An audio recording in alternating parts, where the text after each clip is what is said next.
अतिशय वेगाने विकसित होत असलेल्या श्री विठ्ठलाच्या पावन नगरीत पंढरपूर समीप आम्ही घेऊन आलो आहोत एक सर्व सुविधांनी युक्त विठू माऊली नगर येथे भव्य प्लॉटिंग प्रकल्प। आमच्या प्रकल्पाची वैशिष्ट्ये प्रशस्त रस्ते, प्रत्येक बाजूला डिमार्केशन, संपूर्ण साईटला कार कंपाऊंड, रस्त्याच्या बाजूला स्ट्रीट लाईटची सोय, संपूर्ण प्लॉटिंग मधील रस्त्यांच्या दुतर्फा झाडांची लागवड, संपूर्ण प्लॉट धारकांना आवश्यक वीज कनेक्शनसाठी स्वतंत्र डीपीची सोय या आणि अशा अनेक सुविधांसह युक्त विठू माऊली नगर मध्ये 1 ते 11 गुंठ्यांपर्यंतचे प्लॉट उपलब्ध।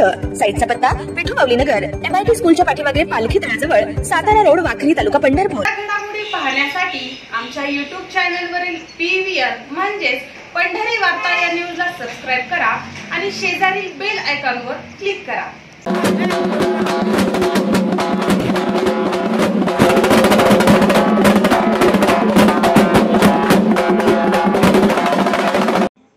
सोलापूर जिल्ह्यातील मोहोळ विधानसभा मतदारसंघात सध्या अनेक गावात हलगी वाजवताना दिसून येत आहेत। याचं कारण असे की उद्योजक राजू खरे यांनी मोहोळ मतदारसंघात ज्या सामान्य लोकांच्या अडीअडचणीच्या काळात खरे हे धावून जाताना दिसून येत आहेत, याचाच एक भाग म्हणजे पंढरपूर तालुक्यातील व मोहोळ मतदारसंघातील असलेल्या सरकोली या गावातील काही नागरिकांनी भेटून गावामध्ये सत्कार सोहळ्यासाठी येण्याचं निमंत्रण दिले असता उद्योजक राजू खरे यांनी त्या गावचे आमंत्रण स्वीकारून गेले असता जंगी स्वागत करत सत्कार सोहळा देखील संपन्न झाला। यावेळी उपस्थित काही मान्यवरांनी जवळच असलेल्या आई भवानीच्या मंदिराचं बांधकामाचे निवेदन देताच तात्काळ स्वखर्चातून काम करत आणि मंदिराचा कळस देखील चढवणार असल्याची ग्वाही देताच उपस्थितांनी समाधान व्यक्त केलं। आपले मनोगत व्यक्त करताना उद्योजक राजू खरे यांनी आपल्या भाषणात विरोधकांवर सडकून टीका केली। या कार्यक्रमात सरकोली ग्रामस्थ मोठ्या संख्येने उपस्थित होते। या भावी आमदार म्हणून या ठिकाणी असणारे राजेंद्र साहेब भावी आमदार म्हणजे या ठिकाणी आमदारच आहेत। मोहोळ मतदारसंघामध्ये या ठिकाणी आपली गावं येतात। पंढरपूर तालुका मंगळवेढा तालुक्याचा या ठिकाणी काही संबंध नाही, मंगळवेढा तालुक्यामध्ये या ठिकाणी काही संबंध नाही। मोहोळ तालुक्यामध्ये आपली गावं येतात आणि गावं आल्यानंतर याचं या ठिकाणी आपल्याला कुठेतरी आधार असला पाहिजे, कुठेतरी या ठिकाणी सात्विक असलं पाहिजे आणि यासाठी कुणाच्या तरी पाठीमागे गेलं पाहिजे। पण या ठिकाणी आलो गेलो भेटतो या अशा म्हणणाऱ्याच्या पाठीमागे आपलं आयुष्य गेलेलं आहे आणि जाते याचा विचार तुम्ही करायचा आहे।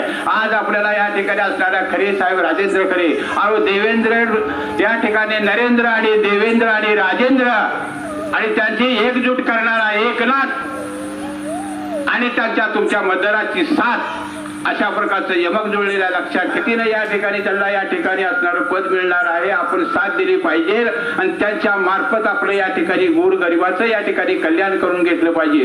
गरिबाबरोबर साथ करणारे, गरिबाचं विवेचन करणारे, गरिबाबरोबर विचारपूस करणारे आणि तुमच्या दुःखामध्ये सामील होणारे अशी त्यांची खाते आहे, असे त्यांचे विचार आहेत आणि अशा विचाराच्या पाठीमागे आपण गेलं पाहिजे। या ठिकाणी कोण बी येते, कोण बी सांगते, आपण आयुष्यभर राजकारण केले भरलेलं आहे। मी पण असणाऱ्या पंढरपूर सोलापूर जिल्ह्याचा भटक्या जातीचा अध्यक्ष होतो, विलासरावचं काम केलेलं आहे। या ठिकाणी बऱ्याच सगळ्या महाराष्ट्राच्या ओळखीच्या आहेत, तालुक्याच्या ओळखीच्या आहेत, सगळ्याची भाषणे केलेली आहे, सर्वसामान्य मला ओळखतात। पण एकही कामाचा नाही रे बाबा, एकही कामाचा नाही। शेवटाला तर कोणतरी परमेश्वर आधार देईल। या ठिकाणी असणारा खरे साहेब आपल्याला भेटलेले आहेत आणि याचं या ठिकाणी कौतुक करून याला आपण पाठीमाग जर गेलो आणि याला आमदार केलं आणि एकनाथ शिंदे साहेबांची जर या ठिकाणी पाठबळ देऊन या ठिकाणी खंबीर नेतृत्व दिलं तर पुढचे मुख्यमंत्री सुद्धा एकनाथ साहेब ते लक्षात ठेवा।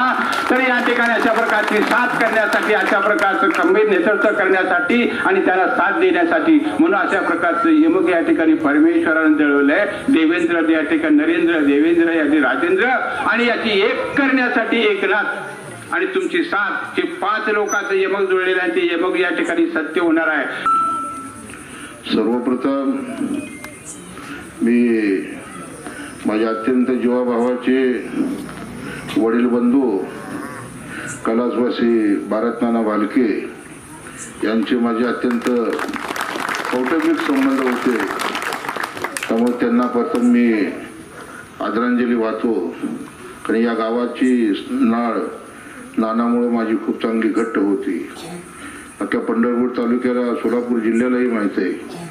त्यांच्या मूर्तीदिनी मी मुंबईला होतो, मला यायला मिळालं नाही, परंतु माझी पत्नी सौभाग्यवती तृप्ती खरे या समाधी स्थळावर येऊन त्यांना पुष्प वाहून निघून गेल्या। इतकं आमचं या परिवाराशी अत्यंत घनिष्ठ नातं। बांधवांनो, मोहोळ विधानसभा मतदारसंघात आपल्या पंढरपूर तालुक्यातली 17 गावं आणि मोहोळ तालुक्यातली 90 गावं आणि मोहोळ उत्तर सोलापूर मधली 24 गावं असा मिळून हा मतदारसंघ झाला. 2009ला इथून लक्ष्मण ढोबळे निवडून गेले.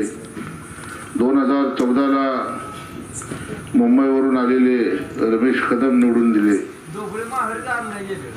आणि 2019ला इंदापूरवरून यशवंत माने यांना आपल्यावर लादलं गेलं.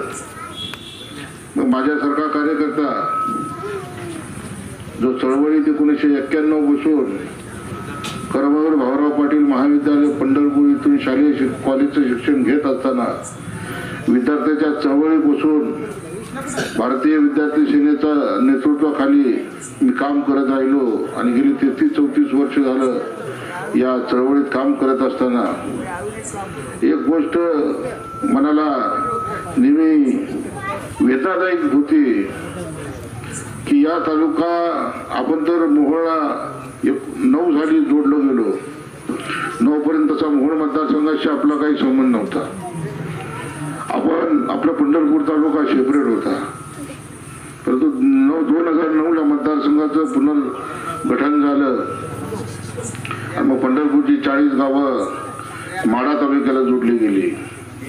पंढरपुरातली 18 गावं बाळवणी गट सांगोल्याला जोडला गेला आणि गोपाळपूर सोडून बाकी टोटल पुरुष गट हा मोहोळ मतदारसंघाला जोडला गेला आणि पंढरपूर तालुक्यातली फक्त 22 गावं आणि पंढरपूर शहर हे मंगळवेढा मतदारसंघाला जोडण्यात आलं.